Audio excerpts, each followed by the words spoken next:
En esta oportunidad voy a hablar sobre neumonía. Primero vamos a hablar lo que son definiciones, lo que es una neumonía, neumonía severa y neumonía complicada. Cuando uno define neumonía, hola, ¿me escucha? Sí, doctora, sí se escucha. Ok, gracias, doctor. Cuando uno define neumonía, uno se refiere a una infección del tracto respiratorio inferior, ¿no? Neumonía.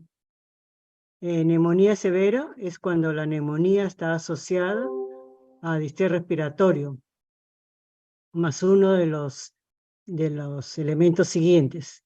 Puede ser cianosis, incapacidad para tomar líquidos, vomita todo, letargia, inconsciente, convulsiones. Si es que la saturación de oxígeno es menos de 92%, cuando es de 0 a 2.500 metros sobre el nivel del mar, o menos de 85% si es a más de 2.500 metros sobre el nivel del mar, ¿no? O sea, neumonía severa es cuando tiene uno de estos elementos, ¿no? ¿A qué se le llama distrés respiratorio? Es cuando hay respiración rápida y también cualquiera de otros elementos que voy a mencionar. Taquimia, o sea, se refiere a frecuencia respiratoria o respiraciones por minuto. Cuando uno habla de respiración rápida, cuando de 0 a 2 meses, la frecuencia respiratoria es mayor de 60. De la edad de 2 a 12 meses, la frecuencia respiratoria es mayor de 50. De 1 a 5 años, la frecuencia respiratoria es mayor de 40. Y mayor de 5 años, la frecuencia respiratoria es mayor de 20. Nunca hay intervalos, porque ese es el error de los internos incluso, cuando hablan de intervalos en frecuencia respiratoria normales. Siempre es un corte, ¿no? Eso es un corte. No hay intervalos, es un corte el valor. Otro signo de dificultad respiratoria es disnea, tirajes, que puede ser supraesternal, intercostal o subcostal. Puede ser quejido, aleteo nasal, apnea, estado mental alterado y oximetría de pulso menor de 90, ¿no? Ambiente, en el cuarto, ¿no? Temperatura ambiental. ¿A qué se le llama neumonía complicada? Una neumonía se puede complicar porque puede presentar un derrame pleural o empiema, cuando es una enfermedad multilobar, o sea, muy extensa. Cuando tenga un acceso pulmonar, esa es una neumonía complicada. Cuando tiene un neumotórax, ¿no? Una neumonía necrotizante o una fístula broncopleural. Todas estas son complicaciones de una neumonía. Puede tener acceso, derrame, necrosis pulmonar o fístula broncopleural, neumotórax también, ¿no? Y lo que es epidemiología, la Organización Mundial de la Salud reporta 156 millones de casos de neumonía al año. Neumonía es la primera causa de muerte en los menores de 5 años a nivel mundial, ¿no? Es la primera causa de muerte en los menores de 5 años, sin considerar neonatología, ¿no? Neonatología tiene otra causa de mortalidad. Pero en lo que es neumonía es la primera causa en los menores de 5 años. Cada año más de 2 millones de niños menores de 5 años se mueren por neumonía. Cada año más de 2 millones de niños se mueren por neumonía. Los más susceptibles de morirse son los niños menores de 1 año, que son con mayor riesgo para enfermarse por neumonía y la más alta de hospitalización por neumonía en los menores de 1 año. ¿Cuáles son los factores de riesgo para una neumonía? Hay factores genéticos, ¿no?, que hacen riesgo para neumonía. Por ejemplo, los pacientes que tienen inmunodeficiencia, puede ser congénita o puede ser, por ejemplo, los niños malnutridos, ¿no? Los niños malnutridos tienen deficiencia de la inmunidad humoral y celular, y por lo tanto tienen alto riesgo de enfermedades infecciosas, sobre todo neumonía y diarreas. Niños que nacen con fibrosis quística, que este es un problema cromosomal, genético, ¿no? Y otro problema genético es la discinesia ciliar primaria, ¿no? Esos son factores genéticos que son factores de riesgo para una neumonía. En factores ambientales es ausencia de lactancia materna, es un factor importantísimo para factor de riesgo para neumonía, por los grandes beneficios que tiene la leche materna, no solo factores inmunológicos, sino también citoquímicos, ¿no? Hormonales, humorales, ¿no? Principios activos que tiene la lactancia materna. Vacunación incompleta o ausente, ¿no? Eso es importante, sobre todo en las zonas rurales, ¿no? Por ejemplo, la mortalidad a nivel nacional, la mayor mortalidad es intramural, pero en los sitios como la sierra, la selva, la mayor mortalidad es extramural, ¿no? Y el gran problema de sierra y selva es la dificultad de acceso a los centros de salud. Por eso es que muchas veces la vacunación es incompleta en esos sitios, cuando no hay poca accesibilidad a los centros de salud, ¿no? O la cobertura de vacunas es muy baja. Cuando hay exposición al humo de tabaco, cuando hay hacinamiento, ¿no? Cuando hay bajo nivel socioeconómico y sobre todo cuando hay bajo nivel educativo en la madre. Esos son factores ambientales de riesgo para neumonía. Para neumonía grave, que hay que hospitalizar de todas maneras, neumonía grave, son en los niños menores de 3 años. Por ejemplo, en los Estados Unidos, a todo niño menor de 6 meses con problema respiratorio, sobre todo si uno piensa en neumonía, se hospitaliza, ¿no? La mayoría dice entre 3 y 6 meses, pero menor de 6 meses, ¿no? Otro factor de riesgo es prematuridad. Otro es, como dije, desnutrición, un factor de riesgo para neumonía grave, porque son niños que son inmunodeficientes, tienen alteración de la inmunidad. Otro es infección por VIH, que es un niño con inmunodeficiente. Y enfermedades cardíacas congénitas, son factores de riesgo para neumonía grave. Entonces vamos a ver agentes etiológicos comunes en los niños con neumonía.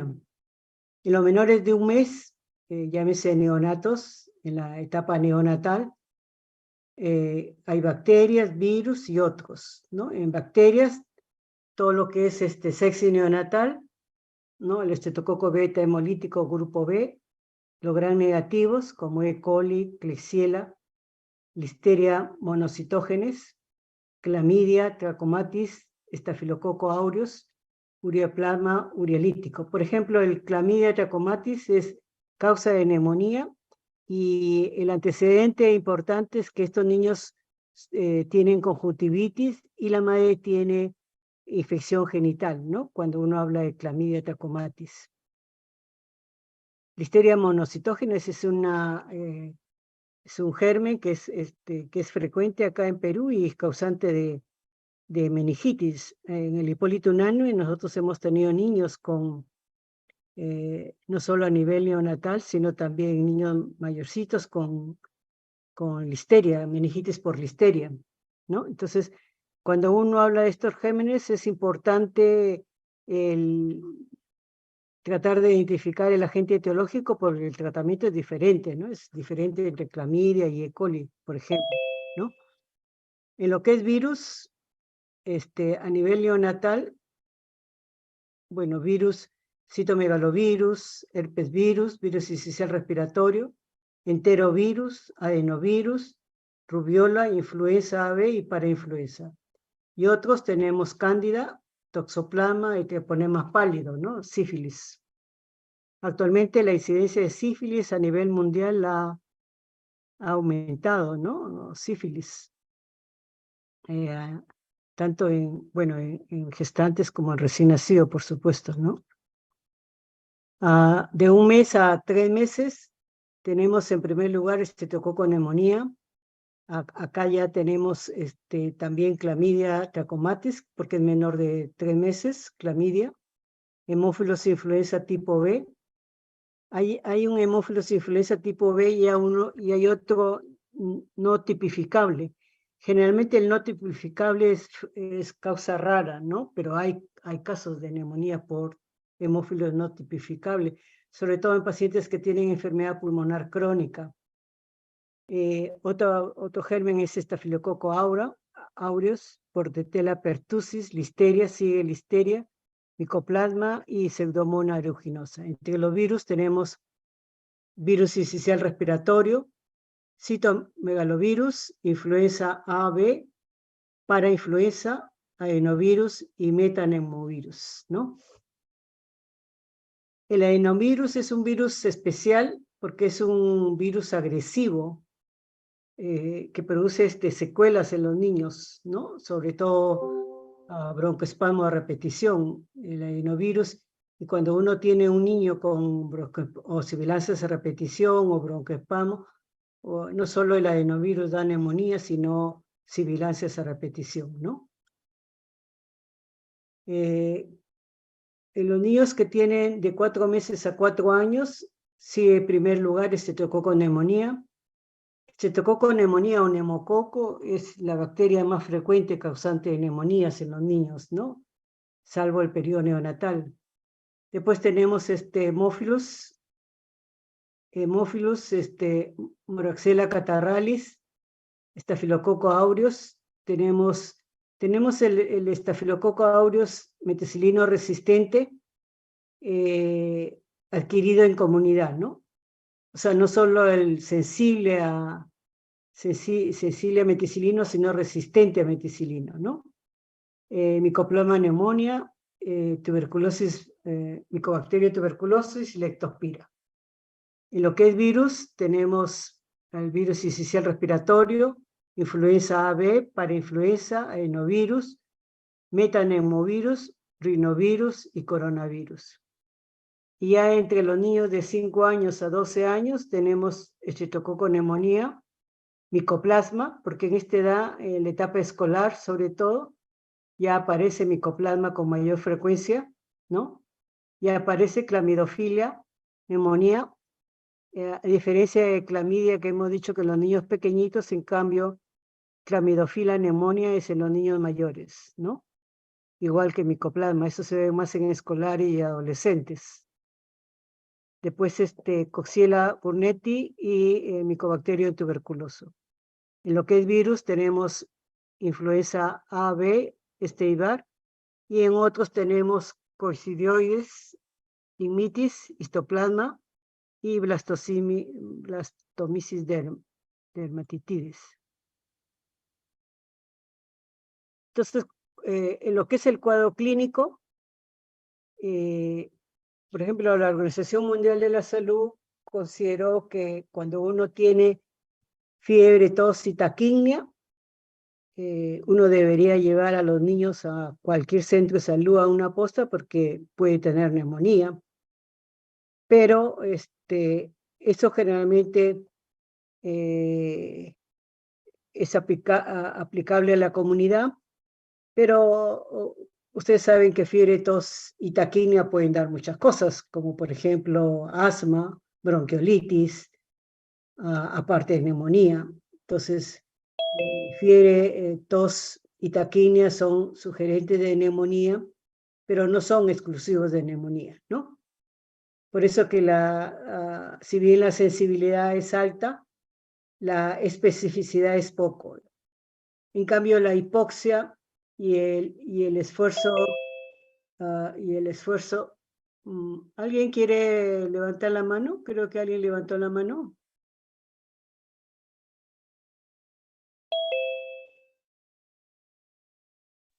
No, doctora. ¿No? Bueno, en cambio la hipoxemia y el esfuerzo respiratorio son signos más específicos para neumonía. En realidad, hipoxemia es el signo de riesgo y implica un peor pronóstico, ¿no? Hipoxemia. Incluso para varias enfermedades virales y bacterianas, Cayetano Heredia, por ejemplo, se hizo en emergencia un trabajo en la época del COVID y todo paciente que tenía una saturación entre 85, era obligatorio hospitalizarlo, porque el pronóstico era malo. Entonces, la hipoxemia es un signo específico para problemas respiratorios y sobre todo para neumonía. Cuando uno habla de esfuerzo respiratorio, se refiere al esfuerzo que hacen los niños para respirar, en el sentido de que usan los músculos accesorios, ¿no? Los tirajes. Usan músculos intercostales, subcostales, supraclaviculares. Incluso cuando uno habla de dificultad respiratoria o neumonía grave, los niños tienen quejido, aleteo nasal, lo que se llaman los niños pequeñitos, el bamboleo de la cabeza. Eso es un signo de neumonía grave. Entonces, cuando uno ve a un lactante que tiene quejido, que tiene aleteo nasal, que tiene tirajes, que tiene bamboleo en la cabecita, entonces eso es un niño grave, que eso hay que hospitalizarlo, incluso puede entrar a UCI o intermedios, ¿no? O sea, el examinar bien a un niño le puede indicar al médico para dónde va, si va a comunes, si va a intermedios, a UCI, ¿no? Entonces, la hipoxemia es una cosa obligada en todo niño con problemas respiratorios, ¿no? Hay que tomar la saturación de oxígeno en emergencia y es obligado hacerle un control.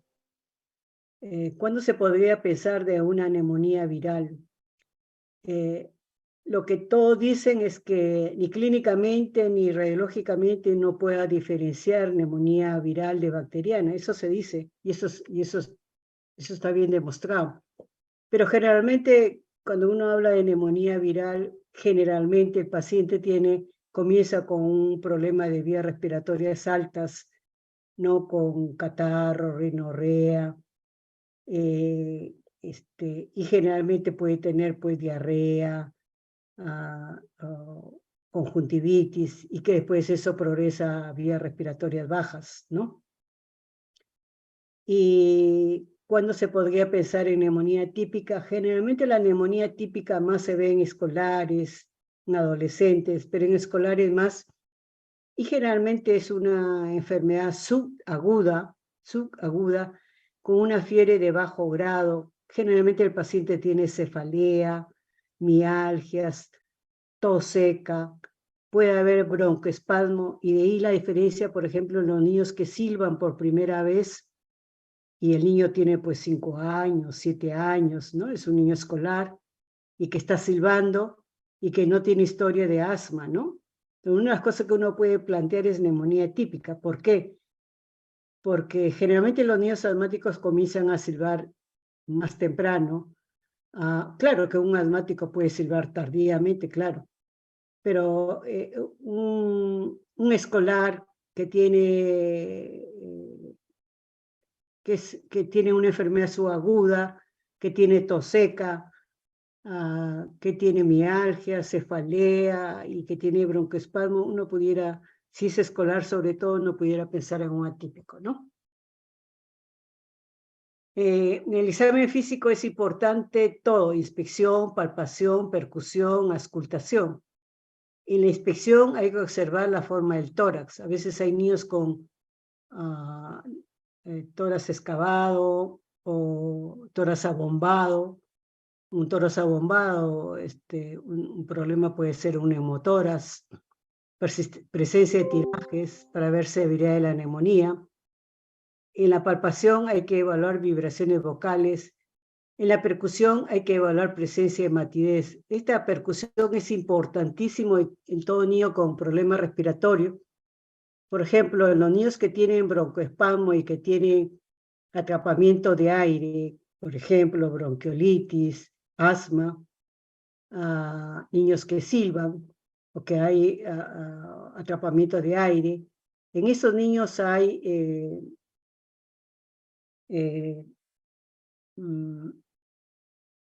timpanismo, ¿no? O sea, timpanismo, o sea, en cambio en los niños que tienen neumonía hay matidez, o los niños que tienen acceso pulmonar, derrame, neumonía, ahí hay matidez. En cambio, los niños que tienen atrapamiento de aire, que tienen bronquiolitis, que tienen asma, ahí hay timpanismo, es completamente diferente a la percusión. Incluso percutir puedes hacer el diagnóstico diferencial. En la auscultación hay que evaluar disminución del murmullo vesicular, crepitantes, soplo tubárico. Por ejemplo, ayer miércoles o el lunes, con el grupo que está conmigo en el Hipólito, en la práctica el lunes creo que fue, tuvimos una criatura de 4 años con neumonía, en su vida había silbado, no tenía historia de uso de inhaladores, no tenía historia de nada. Y tenía una historia de enfermedad de 2 semanas, de fiebre, disminución del apetito, hiporexia, mal estado general, tos, pero fiebre alta, ¿no? Y lo único que, bueno, tenía difícil el examen, y lo único que tenía era disminución del murmullo vesicular en el hemitórax izquierdo. Solo eso. No le escucharon crepitante, no le escucharon soplo, solo disminución del murmullo. Pero por otro lado, nadie le escuchó sibilante, sucrepitante. Entonces, si no hay sibilante, no hay sucrepitante, y lo único que hay una disminución del murmullo vesicular y matidez a la percusión, uno lo que piensa es neumonía. Entonces, en el diagnóstico es importante la anamnesis, los antecedentes, si es que hay, por ejemplo, los prematuros, los que tienen algún problema genético, algún problema congénito como problema cardíaco, problema pulmonar, fibrosis quística, o sea, inmunodeficiencia, VIH, eso es importante. Es importante el examen físico, como he mencionado. La radiografía de tórax en una neumonía ambulatoria o neumonía simple, no está indicada la radiografía de tórax, solo está indicada una radiografía de tórax cuando uno va a hospitalizar a un niño o cuando uno le da tratamiento ambulatorio 48, 72 horas y la evolución es mala. Entonces ahí sí hay que tomar radiografía de tórax para ver si es que tiene alguna complicación. Pero ambulatorio no, solo cuando se hospitaliza o uno está pensando en una mala evolución clínica o una complicación. Es importante la confirmación microbiológica, claro. Puede ser para bacteria, es importante los hemocultivos. Eso, cada vez que uno hospitaliza a un niño, antes de dar antibiótico, uno tiene que tomarle un hemocultivo. Los hemocultivos no se toman en neumonías ambulatorias, pero sí se toman cuando uno decide hospitalizar a un niño por neumonía antes de iniciar antibióticos. Cultivo de líquido pleural y reacción de cadena polimerasa. Lo que se sabe es que cuando uno quiere identificar la bacteria o el patógeno en hemocultivo o en líquido pleural, es mejor aplicar la reacción de cadena polimerasa porque la positividad cuando uno hace reacción de cadena polimerasa es mucho más alta si es que lo hace en el líquido pleural, ¿no? Entonces, por ejemplo, la cantidad de hemocultivos positivos es baja. Un niño con una bacteria que es hospitalizado, los hemocultivos generalmente son positivos alrededor del 10-20%. y cultivo sí aumenta un poco hasta el 30%. Sin embargo, si uno aplica el PCR o la reacción de cadena polimerasa en una pus o un líquido pleural purulento, la positividad sube hasta 60%. Entonces, cuando uno quiere conseguir o identificar un patógeno, porque la idea de identificar un patógeno es orientar el tratamiento y no dar antibióticos de amplio espectro, sino dirigir. Por ejemplo, si es un neumococo, pues a nadie se le va a ocurrir darle cefalosporina de tercera, cuarta, sino que un neumococo pues le da penicilina o ampicilina, ¿no? Salvo que uno sepa que el neumococo en el ambiente hospitalario, en cada hospital, la resistencia del neumococo a la penicilina sea muy alta. Eso depende de cada hospital.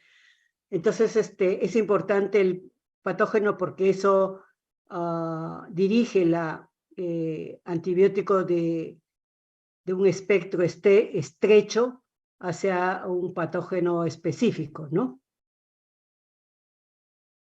Entonces la atención de gran y cultivo de esputo en todo niño escolar o adolescente que pueda botar, o sea, expectorar, se puede hacer una tinción y un cultivo para determinar el germen.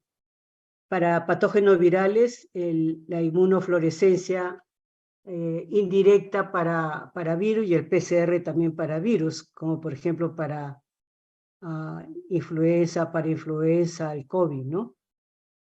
Test para bacterias atípicas. Generalmente eso no hay mucho, por ejemplo, para clamidia, para clamidofilia, neumonía, no hay mucho. Sin embargo, para micoplasma sí hay. En lo que es serología hay la inmunoglobulina M, ¿no? Específica para micoplasma. Y también hay crioglutininas, que también ayudan.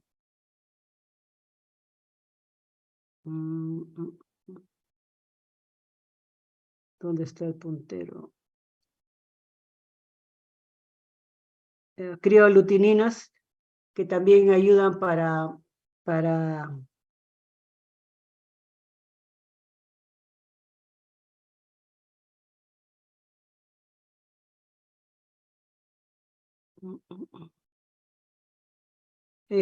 las crioglutininas son la exposición de los hematíes de un paciente enfermo a un anticuerpo. Eso se llaman crioglutinina. Entonces, en micoplasma es importante porque un título mayor de 1/64 es positivo para micoplasma, en lo que es las crioglutininas. Y la serología también es importante en bacterias atípicas, por ejemplo, inmunoglobulina M para micoplasma. Eso se pide y uno lo puede determinar si es un micoplasma y dirigir el tratamiento para bacterias atípicas, que son los macrólidos, ¿no? En lo que es reactantes de fase aguda, llámese velocidad de segmentación, proteína C reactiva, o la misma procalcitonina, no deben ser usados como únicos determinantes para distinguir entre virus y bacterias, no se deben usar. Una cosa importantísima que sí se debe usar es la oximetría de pulso, ¿no? ¿Cuál es el problema de estos reactantes de fase aguda o procalcitonina? Es que no ayuda a diferenciar entre virus y bacterias, por lo tanto no ayudaría mucho. Lo que sí ayudan estos reactantes es para el seguimiento del paciente. Por ejemplo, un paciente que está evolucionando bien y que en 2 días se empeora o al día siguiente amanece peor y peor, ahí sí pudiera ayudar como evolución del paciente, o ver si responde, o ver si hay respuesta terapéutica, ¿no? Si es que los reactantes de fase aguda disminuyen, uno pudiera decir que están respondiendo terapéutica, ¿no? Pero aparte de eso, no ayuda a diferenciar el patógeno. Acá hay unas radiografías que he traído para que vean. Esta es una radiografía de un lactante. ¿Y por qué digo lactante? Porque ven el puntero, ¿me escuchan? Sí, doctora, sí se ve. Ya. Si siguen el puntero, lo que voy a señalar, ese es el timo, ¿no? Una placa similar enseñé en el Hipólito y nadie dijo que era timo. Creo que una sí dijo que era timo.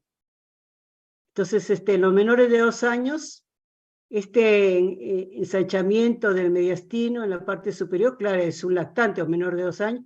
Si ustedes ven esta imagen, esto es timo, ¿no? Timo, una criatura es una criatura de 3 meses. Y lo que se ve es una silueta cardíaca. Y una cosa que cuando vemos una placa tiene que tener una secuencia. Primero ver los diafragmas, ¿no? Para que no se les pase si es que hay un derrame o algo. Después ver la columna, las vértebras, ver la columna aérea. Después ver los tejidos blandos. Los niños que tienen bronquiolitis, asma, pueden tener enfisema subcutáneo. Después ver los espacios intercostales. Acá hay 1, 2, 3, 4, 5, 6, 7, 8. Lo normal es 7. Y ver las costillas para ver si hay perdón, si hay costillas rotas, ¿no? Por ejemplo, vimos el miércoles, ayer, un adolescente, cuyo padre le había pegado, por lo bien, y vino con todo policontuso. Entonces, cuando uno piensa en maltrato infantil, siempre tiene que ver costillas porque pueden aparecer rotas, ¿no? Y la última es ver de afuera hacia adentro, porque uno tiene que buscar neumotoras o otras cosas, y después ver silueta cardíaca, ¿no? Entonces acá lo que tiene es aumento de números de espacios intercostales abiertos, espacios horizontalizados, ¿no? Y lo que es llamativo es un infiltrado intersticial bilateral, ¿no? Esto es más frecuente de un problema viral, ¿sí? ¿Qué? Sí. Esta es una neumonía. Bueno, los radiólogos dicen que cuando uno piensa en neumonía bacteriana, generalmente hay consolidación lobar, ¿no? Lobar. Este es un paciente con una neumonía para hemófilos. Eso fue un hemocultivo. Y lo que ustedes ven es una neumonía del lóbulo superior derecho. Y acá está la cisura, ¿no? Cuando uno ve una placa de tórax, este lóbulo superior, acá se proyecta el lóbulo medio y a la parte externa se proyecta el lóbulo inferior. Entonces acá lo que ven es una neumonía del lóbulo superior derecho. Este paciente fue un paciente con una neumonía para hemófilos, con un hemocultivo positivo, ¿no? Este es otro paciente que lo vimos en el Hipólito. Este es un patrón miliar. Esta es una criatura de 1 año. Un año. Que tenía el antecedente padre con tuberculosis, y la criatura fue contagiada por el padre y tenía una tuberculosis miliar. Este es el infiltrado nodular característico de tuberculosis miliar, ¿sí? Esta es otra placa. Estos son pacientes que hemos tenido y que vamos a hacer una publicación de pacientes con malformación de vía aérea adenomatoidea congénita, el famoso CIPAC, ¿no? Antiguamente se llamaba la MAC, ahora se llama CIPAP. Estos son pacientes. Esta es una criatura de 3 años que entró al Hipólito por neumonía recurrentes, ¿no? Y y que no respondía a antibióticos, y se le tomó una tomografía. Esta es una tomografía, y esta es una neumonía necrotizante, ¿no? Si ustedes ven los huecos, una neumonía necrotizante, y tenía líquido, o sea, complicada, con derrame. Aparte que era una neumonía necrotizante, era una neumonía grave porque tenía derrame. Esta paciente se le trató y después entró a sala y fue un CIPAN tipo 1, ¿no? Que es lo más frecuente. Este es otro paciente con un derrame pleural, una opacidad de todo el hemitórax, ¿no? Pero solo el hemitórax izquierdo, el hemitórax derecho está sano. Todo el problema hemitórax izquierdo. Y este es otro que lo presenté también en el Hipólito, no sé si este grupo o el grupo anterior, un paciente que tiene un acceso pulmonar. No sé si sigue la flecha. ¿Sigue la flecha? Sí, doctora. Sí, doctora. Ya, este es un hueco, este es otro hueco, dentro de una opacidad, ¿no? Entonces, este es un hueco, una hiperareación, porque esta es la cavidad del acceso, ¿no? Dentro de un niño que hace una neumonía complicada. Esto no es derrame, este es el omóplato que ha entrado nada más. La neumonía es acá y el acceso, esta es la cavidad del acceso, ¿sí? Entonces, el diagnóstico diferencial, tenemos que ver anomalías anatómicas cardiopulmonares congénitas, por ejemplo, cardiopatía congénita, displasia, perdón,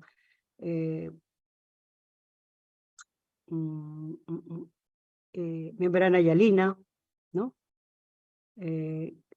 Otra alteración congénita es reflujo gastroesofágico, o sea, problemas congénitos cardíacos, cardiopatías congénitas o pulmonares congénitos, ¿no?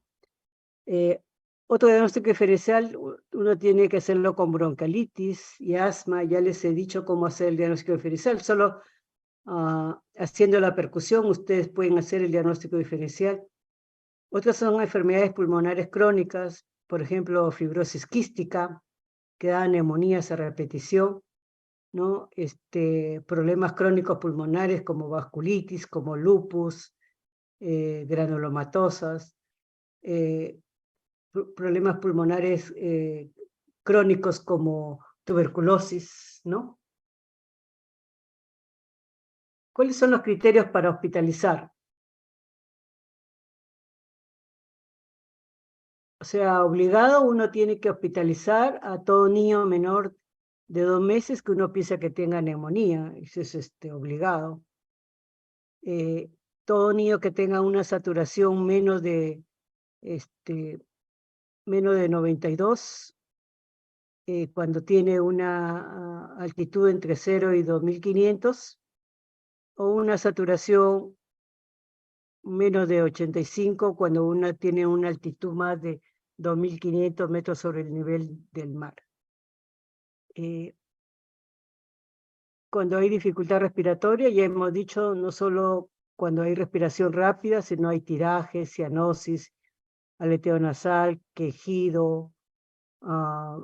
Hay niñitos pequeñitos que ustedes lo van a ver en emergencia cuando vienen con insuficiencia respiratoria, incluso uno ve que la cabecita le bambolea. Ese es un signo de gravedad, ¿no? Sino un niño grave. Intolerancia oral, son niños que necesitan ser hospitalizados, porque si no toman medicamentos por vía oral, hay que darle por vía parenteral. Un niño en mal estado general, a veces solo el hecho de ver que el paciente luce tóxico, que el paciente luce tóxico, o sea que el niño y la madre lo ve que no está bien, y el médico, el residente ve que luce mal, solo el hecho de decir que luce mal, eso es una indicación de apariencia tóxica, ¿no? Cuando hay fracaso en la terapia ambulatoria, eso es indicación de hospitalizar, ¿no?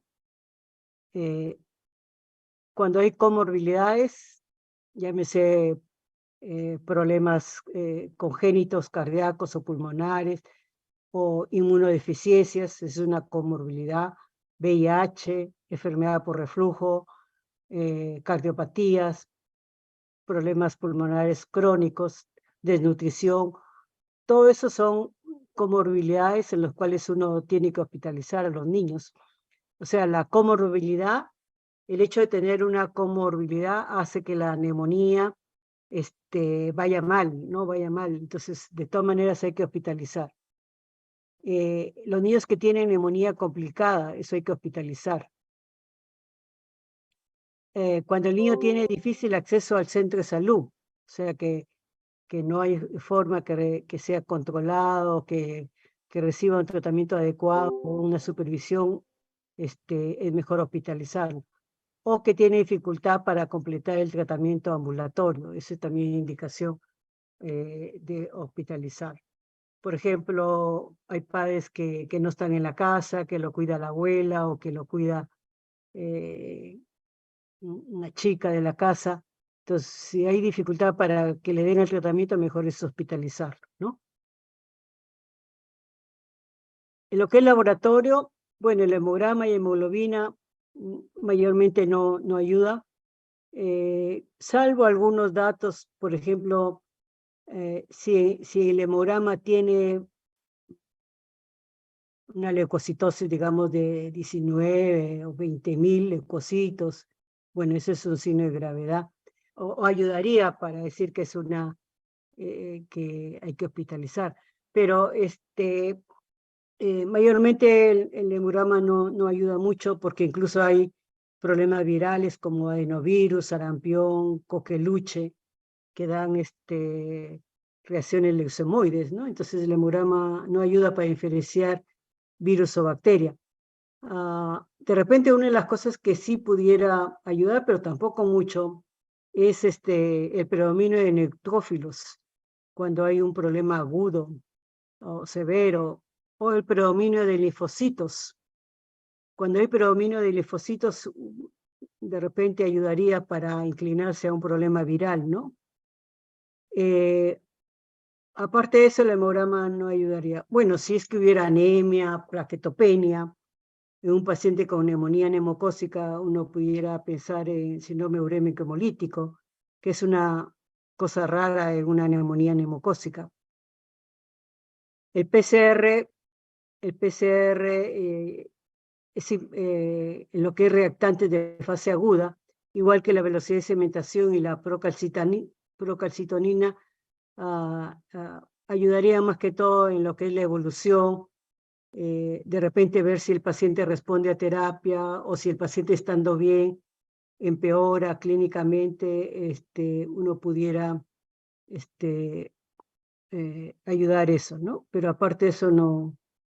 Los hemocultivos hemos dicho que no están indicados en neumonías ambulatorias, solo están indicados si el paciente se hospitaliza y se debe tomar antes de iniciar antibióticos. El test de antígeno en orina se usó para neumonía neumocócica porque se elimina por la orina, pero había un problema que pudiera ser el neumococo del paciente que está colonizado en las vías aéreas superiores, entonces que tampoco es muy específico. Muestras de secreción nasofaringea, por ejemplo, para virus, ¿no? Para micoplasma, inmunoglobulina, o también para micoplasma también hay la ELISA. Para virus la inmunofluorescencia, indirecta. Y para las bacterias atípicas como micoplasma, hemos dicho ya la serología, las crioglutininas, hay también fijación de complementos para atípicas y también hay inmunoglobulina M. También hay que hacer estudios para descartar tuberculosis, ¿no? Ahí entra el PPD, BCAS, radiografía de tórax, ¿no? Y estudios por imágenes, ya hemos dicho que la placa de tórax no está indicada en neumonía ambulatoria, pero sí está indicada si la evolución clínica es mala después de 3 días de antibióticos. Entonces, si la evolución es mala, hay que tomarle una placa, porque el paciente puede tener una complicación o no va evolucionando bien. Esto está en la guía de Programa Nacional de Neumonía de acá de MINSA de Perú, en lo cual ellos recomiendan el acroma falta, ¿no? El tratamiento de soporte para los niños con neumonía. Si tiene fiebre, hay que darle paracetamol si la temperatura es mayor de 38, ¿no? Y si la temperatura es menor de 38, de repente darle medios físicos como baños de agua tibia, ¿no? En lo que es la alimentación, si la niña es menor de 6 meses, seguir con la lactancia, y si ya inició la dieta complementaria, debe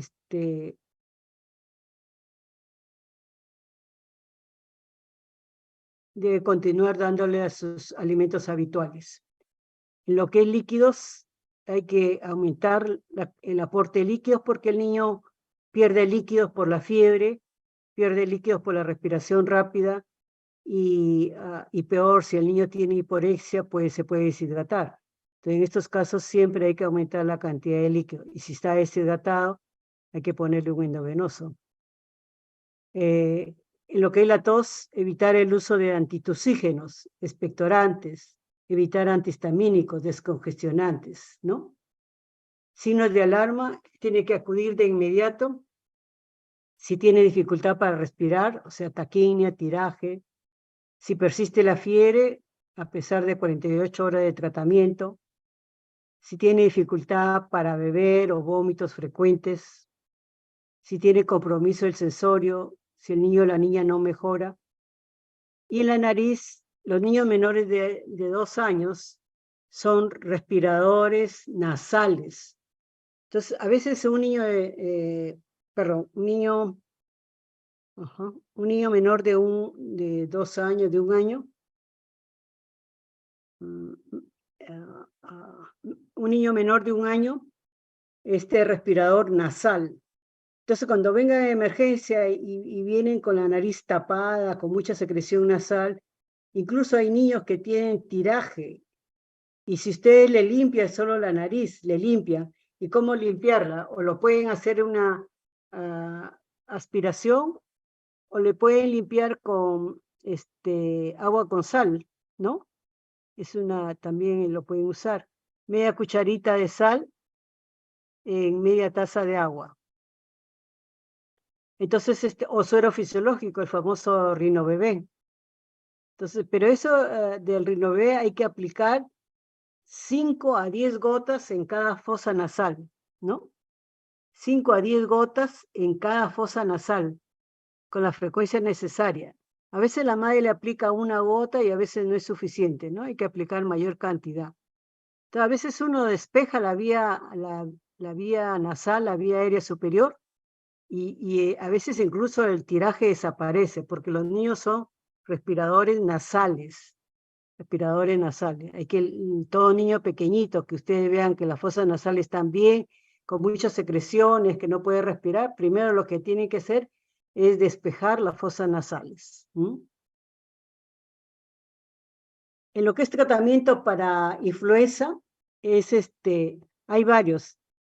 Adamantina, ¿no? Pero hay mucha resistencia. Entonces, actualmente se usa el oseltamivir, que es el Tamiflu. Entonces, en los niños pequeños, mayor de 24 meses, se da 4 miligramos por kilo por día. Y si el niño tiene de 9 a 23 meses, se da 7 miligramos por kilo por día. Entonces, ese oseltamivir o el Tamiflu, incluso en los niños que tienen síntomas, uno le debe dar, porque incluso habiendo 48 horas de haber iniciado los síntomas, o 3 días, todavía hace efecto el oseltamivir, ¿no? en lo que es la sensibilidad del neumococo a la penicilina, ha variado en el transcurso de los años acá en Perú. Hemos dicho que tococo neumonía es la bacteria más común de lo que es neumonía adquirida en la comunidad. La resistencia al antibiótico es por mutación genética de la bacteria y el uso indiscriminado de antibióticos. El uso indiscriminado de antibióticos, ¿no? Por ejemplo, en el Hipólito vimos una criatura de... la misma niña que tenía neumonía y que no se dejaba examinar. La madre, el año pasado, cada vez que la niña tenía un resfriado, una calentura, un poco de tos, y eso le daba cada mes, le daba amoxicilina, cada mes, la amoxicilina. Y le daba pues 3 días, 4 días. Entonces, en esta oportunidad que hizo neumonía grave, porque la hospitalizaron para manejo intrahospitalario. Entonces, no se le podía dar amoxicilina porque ya venía con un uso indiscriminado, ¿no? Entonces, ahí en esos casos es mejor, y sabiendo que pudiera ser resistente acá en Perú, la penicilina, o el neumococo a la penicilina, entonces se le optó por darle cefalosporina. Acá en Perú existe un grupo que investiga a neumococo, o sea, las cepas y la sensibilidad del neumococo a la penicilina. Entonces, en el año 2019 hicieron un estudio con 68 muestras procedentes de niños de diferentes hospitales que tenían enfermedad neumocócica invasiva, o sea, todos eran neumococo invasivo, que habían condicionado neumonía o sepsis. Ahí se vio que la resistencia a la penicilina fue casi el 20%. Acitromicina es 82%. Por eso que acá en Lima, acá en Perú, Lima, el problema respiratorio no se debe dar acitromicina, no se debe dar acitromicina. Y ustedes, los niños que entran a emergencia, que vienen de una posta o de otro hospital, muchas veces vienen ya con acitromicina y no les hace nada y vienen complicados. ¿Por qué? Porque la resistencia es muy alta. Entonces no se debe dar acitromicina para nada de problema respiratorio en los niños. La resistencia es muy alta. La resistencia al cotrimoxazol es casi el 80%, a la clindamicina 75%, pero todas las muestras fueron sensibles a cloranfenicol, ¿no? En cambio, la clinda, la resistencia es alta, 75%. En cambio, el 100% fueron sensibles a cloranfenicol. ¿Sí? Entonces, en forma ambulatorio, el tratamiento de una neumonía ambulatoria puede ser amoxicilina o puede ser clonafenicol, porque acá en Perú, acá en Lima, todos los neumococos son sensibles a clonafenicol, todos. Entonces uno puede darle clonafenicol oral, sí le puede dar clonafenicol oral, 50 miligramos por kilo por día, por 7 días. Aunque actualmente han salido muchos trabajos de acortar el tratamiento de los antibióticos a las infecciones, y una de ellas es la neumonía. Por ejemplo, actualmente hay con 5 días de tratamiento es suficiente para tratar una neumonía. Y la amoxicilina, lo que se sabe es que 90 miligramos por kilo por día es adecuado, pero siempre y cuando uno le dé cada 8 horas, Entonces, para que haga efecto es cada 8 horas y 90 miligramos por kilo por día. Eso es ambulatorio, ¿no? Neumonía ambulatoria. Entre los gérmenes atípicos, por ejemplo, clamidia, micoplasma o clamidofilia, entonces estos son gérmenes atípicos y uno puede usar macrólidos. Pero hemos dicho que la citromicina, la resistencia es casi 90 y clinda es 75. Eso es para el neumococo, ¿no? La resistencia. Pero en lo que es micoplasma todavía no hay estudios para determinar la resistencia acá en Perú, pero al neumococo es altísima, ¿no? Entonces, para neumococo, neumonía neumocócica, no debería usarse macrólido. Para los gérmenes atípicos, bueno, uno pudiera escoger uno de los siguientes macrólidos. Puede ser eritromicina, 50 miligramos por kilo por día, o claritromicina, 15 miligramos por kilo por día, o acitromicina, 10 miligramos por kilo por día, ¿sí? En los niños, para hospitalizar una neumonía en los niños pequeños, menor de 2 meses, uno le da ampicilina magenta como si fuera una sepsis neonatal. En los niños menores de 2 meses lo trata como una sepsis neonatal, o sea, ampigenta, ¿no? Y los antibióticos es de acuerdo a la edad, sobre todo en neonatos. Se da 50 miligramos por kilo por dosis. Si es menor de 29 semanas y está en la edad de 0 a 28 días, se le da cada 12 horas. Si está mayor de 28 días, se le da cada 8 horas. Pero si tiene edad gestacional más de 45 semanas, se le da cada 6 horas la ampicilina, 50 miligramos por kilo por dosis. En lo que es Gentalin,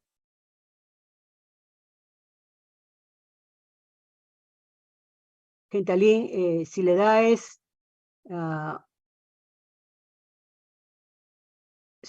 de 29 semanas, se le da, si es de 0 a 7 días, 5 miligramos por kilo cada 48 horas, y si es de 8 a 28 días, 4 miligramos por kilo cada 36 horas, y ven que van bajando las horas, y si tiene más de 29 días, 4 miligramos por kilo, pero cada 24 horas.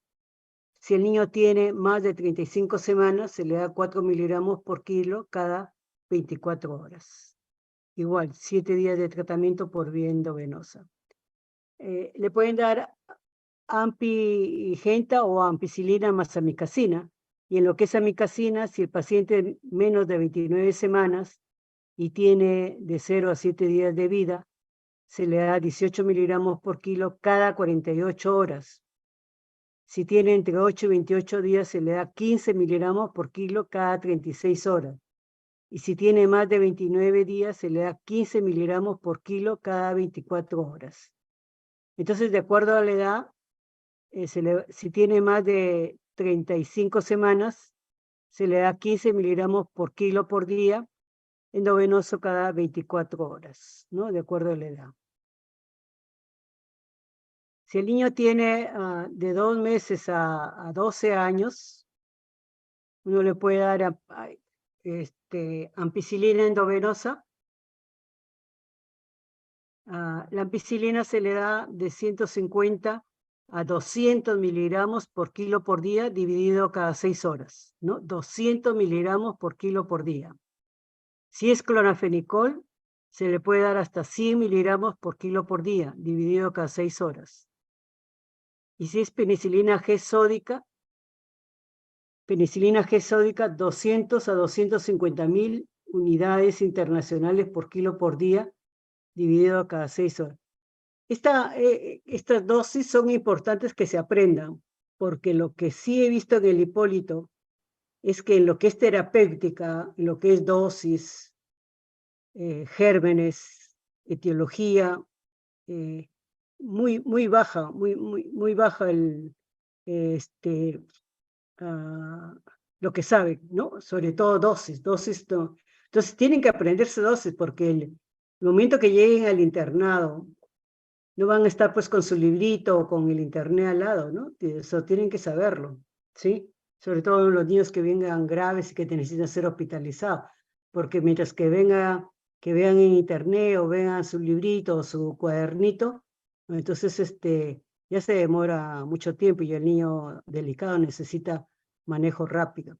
Entonces, lo que es penicilina G sódica, que la mayor parte de los neumococos responden a penicilina G sódica, uno le da 250.000 unidades internacionales por kilo por día, dividido cada 6 horas. En los sitios que hay alta resistencia del neumococo a la penicilina, como es Lima, como es Perú, si bien uno le puede dar ampicilina, a no ser que uno consiga en el hemocultivo un neumococo que sea sensible o que tenga, porque incluso la ampicilina se puede dar en neumococos con resistencia intermedia o sensibles, ¿no? Si son sensibles uno le puede dar penicilina G-sódica, puede darle ampicilina, pero si tienen resistencia intermedia o resistencia alta, ¿a qué se le llama resistencia intermedia? Cuando concentración mínima inhibitoria es mayor de 4 microgramos por mililitro. Eso se llama resistencia intermedia. Y resistencia alta es cuando la concentración mínima inhibitoria es mayor de 8 microgramos por mililitro. Entonces, cuando tienen el neumococo resistencia intermedia, que eso depende también de la epidemiología de cada sitio, pero si es resistencia intermedia o resistencia alta, es mejor darle ceftriaxona o cefotaxima. En lo que es ceftriaxona, la dosis es de 100 miligramos por kilo por día. Y si es cefotaxima, la dosis es de 150 miligramos por kilo por día. Entonces, si es ceftriaxona, 100 miligramos por kilo por día, y si es cefotaxima, 150 miligramos por kilo por día. Entonces, otra opción es darle cloranfenicol, porque hemos dicho que todos los neumococos son sensibles a cloranfenicol, todos los neumococos. Cuando uno habla de neumonía para hemófilos, ahí entran, puede ser ampicilina para hemófilos, o puede ser cloranfenicol para hemófilos, ¿no? Si hay resistencia, uno le puede dar una cefalosporina de segunda generación, llámese cefuroxima, ¿no? Y si es un estafilococo, depende si es un estafilococo sensible a meticilina, ahí uno le da oxacilina, si es sensible a meticilina.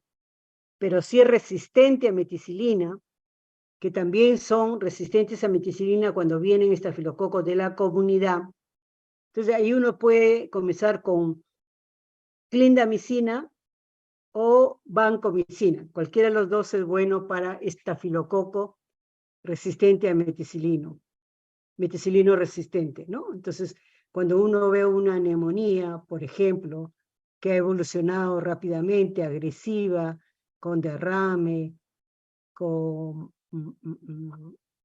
neumonía necrotizante, y uno le toma un hemocultivo y le sale estafilococo, uno debería dirigir el antibiótico a clindamicina o a una vancomicina, ¿sí?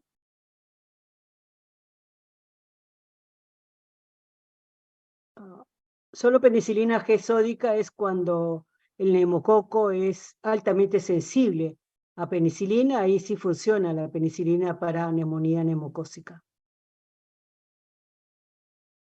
Lo que es medidas preventivas, es importante la lactancia materna exclusiva hasta los 6 meses por los grandes beneficios de la leche materna, ¿no? Por los grandes, o sea, evita infecciones, evita obesidad, evita muchas enfermedades, evita alergias, ¿no? O sea, la lactancia materna exclusiva tiene muchos beneficios, ¿no? Otra medida preventiva es una alimentación balanceada, saludable, nutritiva, según el grupo etario, ¿no? Vacunación completa, eso es importante, ¿no? Todas las vacunas completas, según el esquema de vacunación, esquema nacional de vacunación.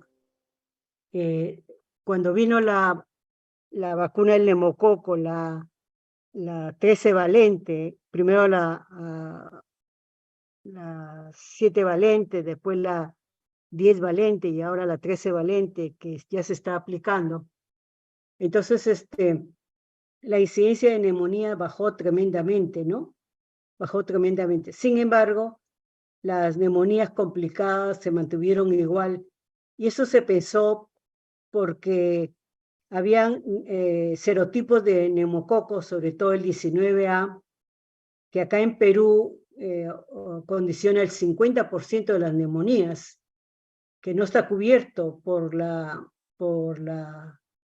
vacuna para neumocócica. Entonces, como ese serotipo no está cubierto por la vacuna, es que se obtuvo una gran cantidad de neumonías por esos serotipos. Entonces, depende de la cantidad de serotipos que son cubiertos por la vacuna para que pueda ser protegido el paciente. Si la neumonía es por un serotipo que no es cubierto por la vacuna, puede ser una neumonía severa, una neumonía complicada, ¿no? La otra es evitar la anemia, ¿no? Consumir alimentos ricos en zinc, ¿no? Cuando yo les expliqué la clase de micronutrientes, yo les dije que el zinc en los últimos 15 años es tremendamente importante porque mejora la inmunidad, y al mejorar la inmunidad disminuye la incidencia de infecciones, sobre todo neumonía, diarreas. Entonces, cuando uno tiene un niño desnutrido, uno tiene que darle todos los micronutrientes que uno sabe que los niños malnutridos tienen deficiencia de micronutrientes, ¿no? Muchos micronutrientes. Entonces uno tiene que darle comida saludable, pero no solo los macronutrientes como proteínas, carbohidratos, grasas, sino también los micronutrientes, de los cuales uno importantísimo, no solo el hierro, no solo la vitamina A, la vitamina D, sino el ácido fólico, el zinc, la vitamina D, la vitamina B12, ¿no? Micronutrientes importantísimos para el crecimiento adecuado de los niños. Y la otra medida preventiva es evitar el contacto con personas enfermas. Muchos niños niños lactantes pequeñitos vienen porque sus hermanos que van a los colegios, a las guarderías, son contagiados en los colegios por virus. Entonces vienen y contagian a los niños más pequeños, ¿no? Entonces uno debería decirle a la madre que debería evitar el contacto con personas enfermas, ¿ok? No sé si hay algo más. ¿Alguna pregunta? Creo que terminé.